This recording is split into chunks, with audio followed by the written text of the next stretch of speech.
Hi, everyone, and welcome to our exclusive Miami Film Festival Q&A for the film LORELEI, which is a competitor for the Jordan Wrestler First Feature Award.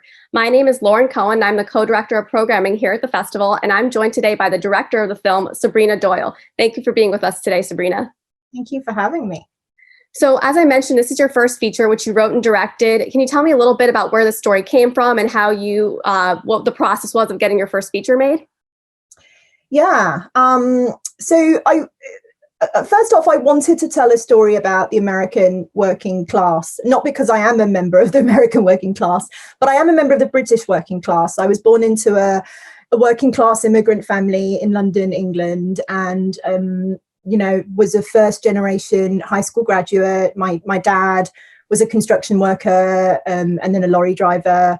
And left school at 14. And I was very, I had a different story. I went to college, I went to Cambridge, worked at the BBC as a journalist, and then came to the US on a Fulbright and went to film school. But I still very much, consider myself someone from a working class background. I grew up when I was a child.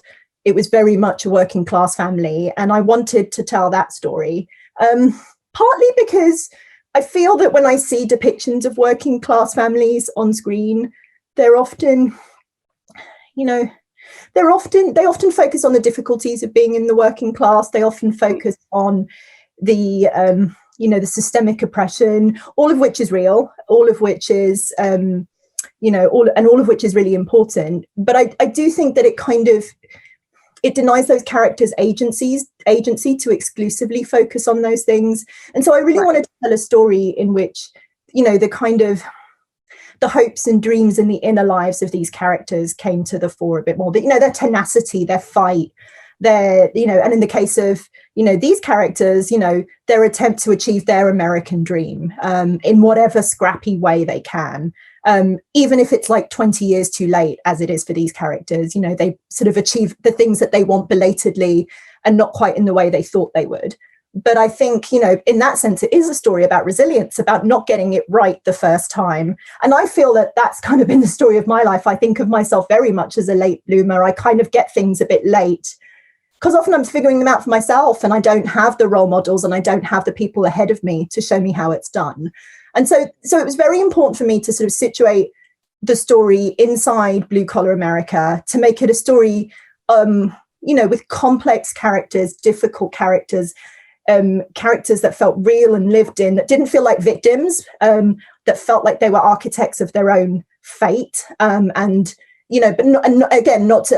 reiterate, not to say that sort of, systemic oppression is not real. It is. But I wanted to show these characters as agents in their own lives, and that's really important to me. And not to make the story kind of one that focused exclusively on hardship. So that was really important. And then, bizarrely, the story, the sort of collaboration came about very strangely, although maybe not. I mean, it was just a sort of lucky aligning of stars where I met the person who would become our executive producer, and Arnold Zimmerman. And Arnie's story is actually amazing. He's a businessman. He retired. He's always wanted to make a movie. And in some ways, what's so lovely is, LORELEI is a story about sort of getting things right the second or third or fourth time round. And Arnie, our executive producer, who financed the movie or financed most of the movie, had always wanted to make a movie. And had been trying to make one for years, and retired, decided he was going to do it. He found me, and we started talking about what the movie could be. And he really wanted the movie to be about a stepfather, because Arnie had married his wife, Janula, later. She had 4 kids by the time they married. And he ended up raising those 4 kids as his own and kind of being their dad. And he said it's the hardest thing he's ever done in his life, and also the most rewarding thing he's ever done in his life. And he felt that he hadn't seen that kind of male character in a film, and he thought that was a good premise on which to build a film. And so that's what he wanted to make that film and finance that film. So then I had to for me, it was a bit backwards, because usually, the stories come from me and my life and things I'm interested in, and I had to find my way into that story. and I hadn't been raised by a stepfather, so I was like, what's my way into that story? And I was like, well, I think my way, and I thought about the films I really loved about fatherhood, and the film I kept coming back to was Paris, Texas. And Paris, Texas is a story about a father who really messes things up the first time round, and is an absent father for many years. And it's really about sort of healing through loss and heartbreak and a second chance, a second sort of, that father gets a second chance to kind of redeem himself, prove himself, and redefine what being a father, redefine what being an American man means. And for me, that's a film about the American dream, about American masculinity, about a softening of American masculinity, maybe a sort of fuzzing, a sort of redefining the edges of it, finding space for growth and change. And those themes really interested me. And so that's how those two that's how my background and the film that Arnie, our executive producer, wanted to make, that's a story, that's how I ended up sort of finding my way into Lorelei. We kind of morphed together. Yeah. So speaking of the character of Wayland, a lot of films that deal with felons or characters like Wayland kind of paint this stereotypical portrait of what those characters are like. And what I love about this film is that completely defies that usual structure. And one scene in particular that I think was really affecting early on is where Wayland can't have sex with Dolores and says he doesn't know how to do this anymore. What inspired that scene?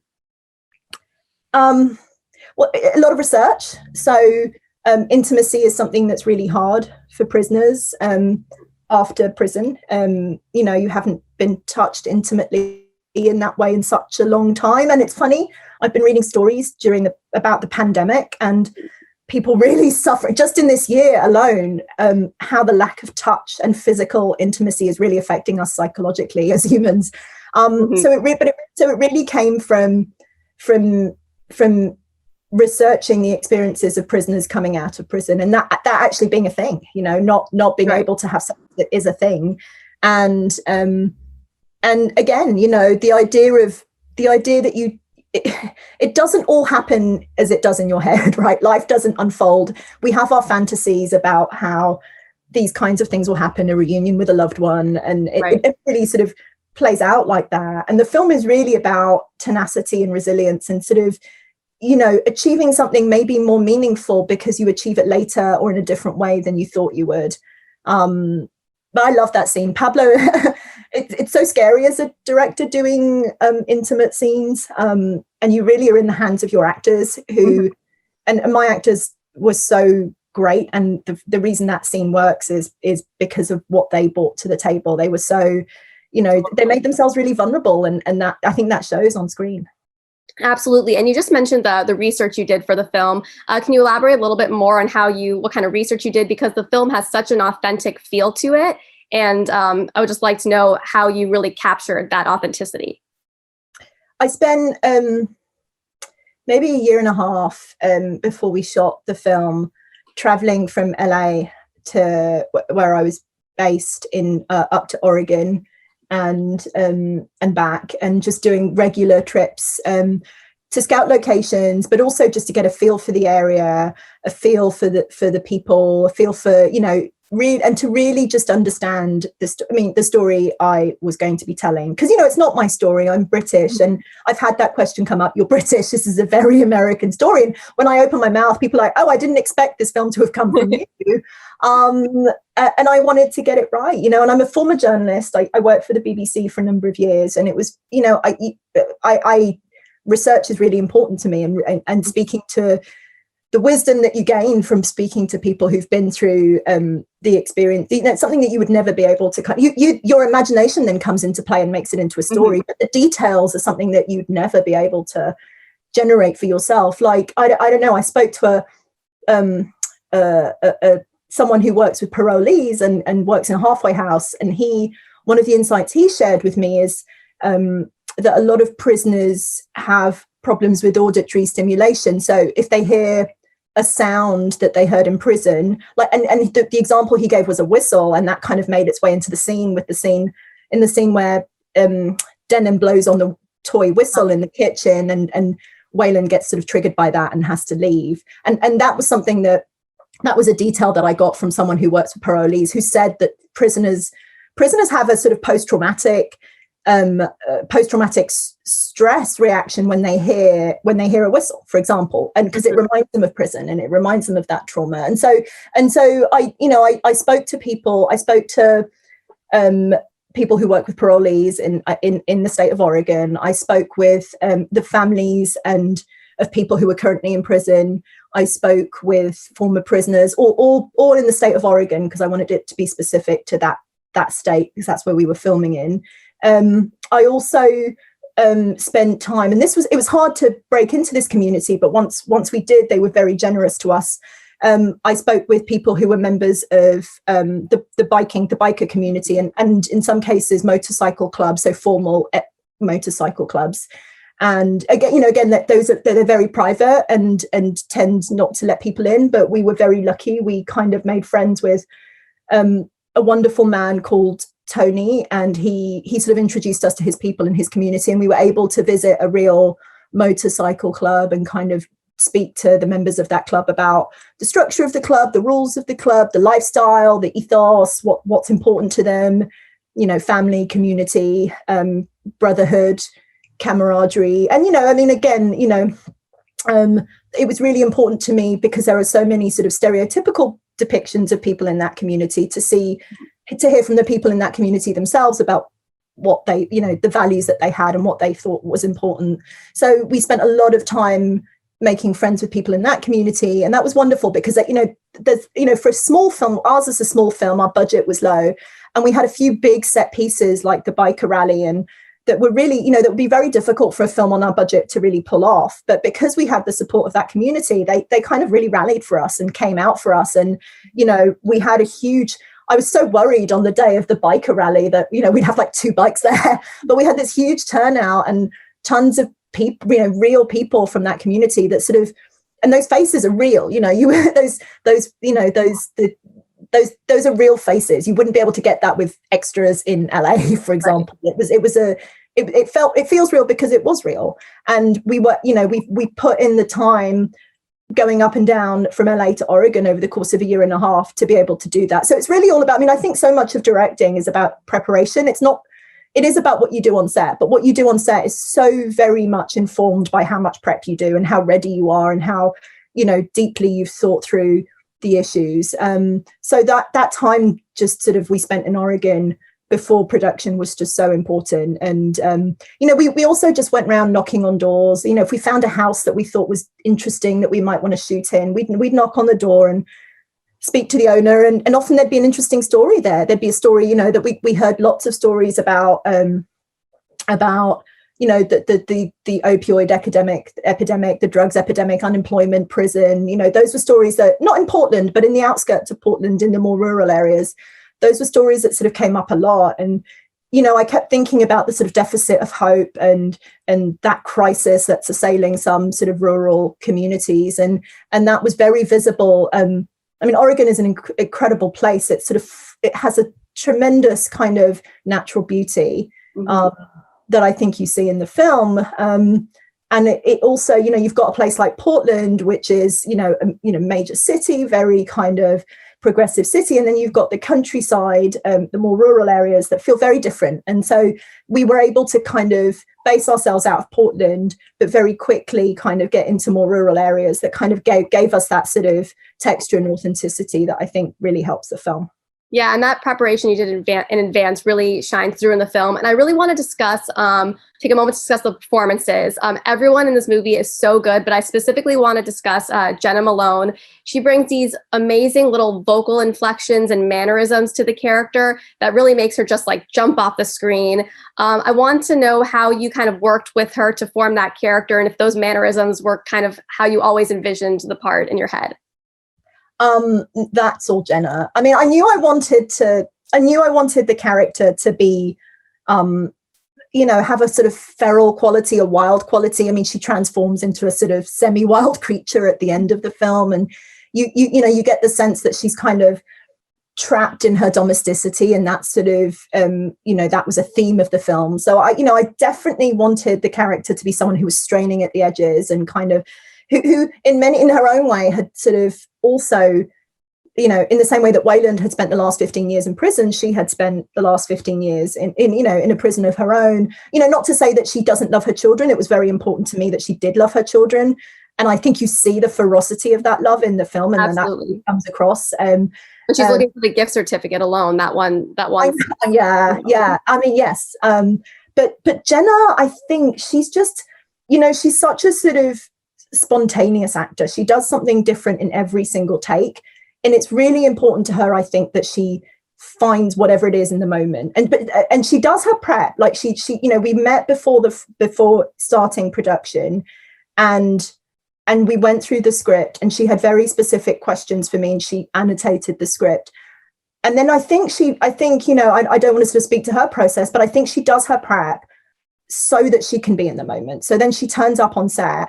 She's kind of thought about it in advance. But then on set, she's kind of, you just unleash her. I mean, there's no sort of, and I think that's wonderful. I think that's so, you know, she's not someone who kind of, there's never any premeditation with her. There's never any calculation. She genuinely is there in the moment. And there are so many incredible, poignant moments in the script that came from Jenna that weren't even scripted. For example, where Perry screams, her daughter screams to her, "I hate you." That word wasn't it's scripted either. The word that was scripted was Perry was supposed to say to Jenna, "Bitch," because earlier in the film, she spells out the word bitch. She says, "That makes you a BITC," and Jenna says to her, "You say the word, young lady," and she says, "I'm not saying it, I spelt it." And so later in the film, she's supposed to, there's a callback to that, and Perry actually calls her mum a bitch. Mm-hmm. And the actress who played Perry, Amelia, who's so talented, I mean, incredible young actress, and never acted at all before this film, which is extraordinary. Yeah. So yeah. Anyway, Perry, she says that the kids are so nice. The real kids who play the on-screen kids, and they're very polite and they're very well-mannered. And it was really hard for her to say the word bitch to Jenna. She, even though Jenna gave her permission and said, "Don't worry, it's no big deal. It's okay. Call me any name under the sun. I won't take it." You know, Jenna really worked with the kids to make them feel comfortable doing those difficult scenes. And so did Pablo. But Perry just was really upset. She said, "I don't want to call Jenna a bitch. I feel," and she cried. And I said, "Look, you know, we won't do that. We'll let's find a different way of expressing Perry's upset. Let's say, are you comfortable saying I hate you?" And she said, "Okay, I can say that." So she said, "I hate you" to Jenna. And then Jenna just improvised, "I know." And that was so heartbreaking, because you know, the Dolores's kind of fear that she's not an adequate mother all comes to the fore. And it starts with the birthday, where she isn't able to give Perry the birthday that she wants. And it just, in that moment, you see, you know, "I know you hate me. I know I'm not a good mum," even though she is, you know, but I think her fear that she's not a good mum. And she just improvised that line in the moment. And she only did it in one take. And that's the take that we do. So that's an incredible moment. It's just heartbreaking, because you see her sense of failure. You see her sense that she doesn't feel she's good at anything in her life. She hasn't done her dream. She's not a good mother. And it was just, there were so many moments like that she pulled out of her own sort of, you know, life experience, parenting. She's a single mum, her own life experience, perhaps, you know. She's incredible. She will always, as an actress, she will always kind of, you know, the script is the first draft. And then I think, you know, with actors of the caliber of Jenna and Pablo, they just bring so much of themselves to the table. And it just kind of makes, you know, you read the script and you think, God, they brought so much depth to this, you know. And so I feel very, very fortunate with the casting. And really, you know, in terms of process, it's a question of figuring out how your actor likes to work and giving them the freedom to work, because that's how they're going to bring their best selves to the table. And you know, with Jenna, she likes to meet in advance, talk through the script, talk through the character, and ask questions about the character. And I think for Jenna, it was very important that Dolores lose control. And Jenna was very sort of specific with me, and she said, if the character gets too controlled, tell me, because I don't want this character. She was very specific. She wanted to lose control in her portrayal of this character. And that's a very scary thing for an actor to do. And I think the sort of chat that we had was, if I'm not doing that, if I am controlling the character, check me, because I want to be out of control. And that was kind of the deal that we made, that, that I would check her, and she, and give her the space to lose control in that character. And she did. And she, it's a really iconic character, I think, for everything from the way she dresses. Critter, our costume designer, was incredible, I think, in designing her. Like the Uggs with that. Yeah. Overcoat. Yeah, I love it. And the sort of, the animal print hoodie, and also the mesh trousers, the mesh pants are one of my favorites. And just because it's just cute stuff that you wouldn't even think about. But we talked about that representing like a fishing net, and her being trapped, the mesh clothing, and her being sort of trapped in a net, and like this sort of wild animal kind of being restrained and constrained. So yeah, I feel that the biggest break I got as a filmmaker, you need, especially as a first time filmmaker, you need a couple of breaks. And I think I got 3 big breaks on this movie. One was meeting Arnie, the investor, executive producer, and kind of, finding the money to make the film, which is always so hard. I mean, how do you finance, and, how do you get financing for your film as a first time director? And then 2, Kevin, our producer, coming on board. Kevin is, Kevin brought credibility to our project, and sort of a distinction, and kind of a sort of experienced hand. And honestly, I think having him attached to the project, he produced the Florida project, and having him be the producer of the project, I think allowed Pablo and Jenna's probably, I'm imagining, would have made them feel comfortable saying yes to the project, to a first time director, because I think it's hard to say yes to a first-time director as an actor, because you're always taking a risk with, when you put yourself out there on screen. And so I think having Kevin be the producer just gave people a degree of confidence in the project that allowed them to say yes to it. And so that was a big break. And then having Pablo and Jenna say yes to us was enormous, huge, because I think they make the film.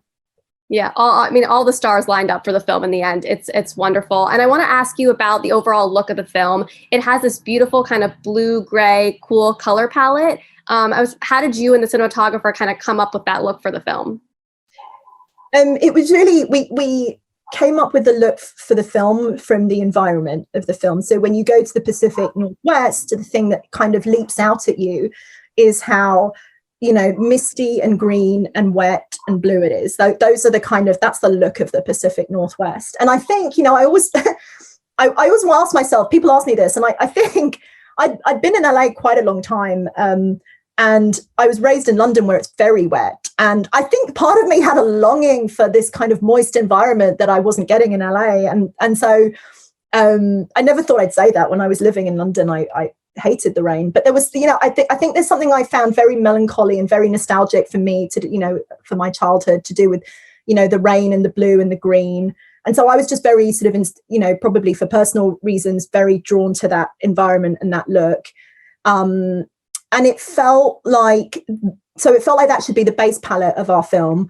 But I was, a conversation that we had very, very early on was, we don't want this to be a sort of desaturated, film, monochromatic film with just we wanted to do color control, but we wanted also the film to be vibrant and kind of joyful and not desaturated in the way that a lot of films set in these kind of communities are. The way that you sort of signify gritty is by pulling the saturation out, making the film feel washed out, a bit grey, a bit sort of miserable. And we were very adamant that we didn't want that. So even though blue-green was our base palette, we wanted the blue-green to be a rich, great blue-green, not kind of almost not washed out of colour, not a sort of grey blue-green, but a very vibrant, rich blue-green.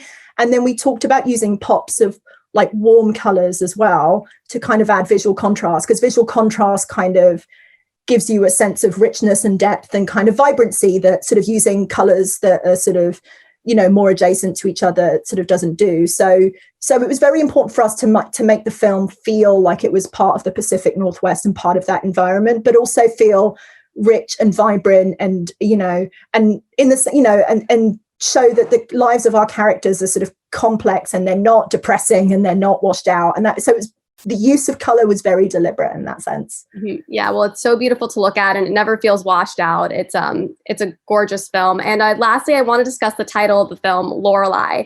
Throughout the film, we get these sort of magical realism images of the ocean, swimming, and mermaids, which of course all culminates in the beautiful last scene. Why was the idea of mermaids so central to this film? And can you tell me how you came up with the ending of the film? I came up with the ending of the film first, which is, and I, it's the most, it's funny how these things, I think it came from my unconscious in a way. I remember the first storybook I ever had, a gift from my grandmother, was The Little Mermaid. And I remember that was the first picture book I ever read, or the first one I ever remember reading anyway. And that story really stayed with me. And then it was just a story that I sort of was fascinated with throughout my childhood. So, and this was pre-Ariel Disney Little Mermaid days, so it wasn't that. I'm sort of worried about that. I mean, that's a sweet film as well, but I found that story so melancholy. The yearning to be someone other than you are, the yearning to be somewhere else than you are, the idea of transformation, and then as an adult, you think about that story. You think about a woman losing her tail for a prince, and in a way I inverted that, and kind of our character runs away from her family and sort of metamorphoses. She gains a tail rather than loses a tail, and she enters the water rather than sort of coming out of the water and then becoming sea foam. So it was a story that was very very important to me growing up. And then as a child, my mother's Italian, and as a child I would often go, while my grandmother was alive, we'd often go back and visit, and I would always look forward to those visits to Italy. They were sort of, they were very sort of seminal and important part of my childhood. And I'm here in landlocked London, and all year round I dream of the ocean in Italy, the Mediterranean, the sea. And the sea was very important to me. I loved swimming. I'd sort of, as a child, I'd sort of run into the water and kind of swim out for miles and get lost in the water, and sort of, it was something I did as a child. And so I think I think I just plucked the idea out of my unconscious, and I came up with this image of a woman behind glass. And I was thinking about Paris, Texas at the time. And do you remember in Paris, Texas, there's that scene with Natasha behind the glass panel. And I think that the idea of a woman behind glass kind of, and it's almost not a glass ceiling, but a glass wall. And the idea of sort of having what you want but still being separate from what you want felt really significant to me. Do the idea that she kind of, maybe she can't have it all, right. In the end, I think is an ambiguous ending. I mean, I know it feels uplifting in a way, but I also think there are questions about what's going to happen to this family at the end of the film. I mean, it's a joyous moment.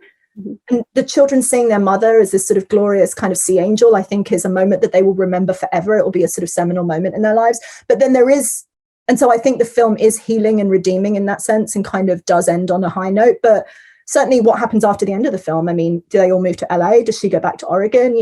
Is this family going to stay together? I think those are all kind of open questions.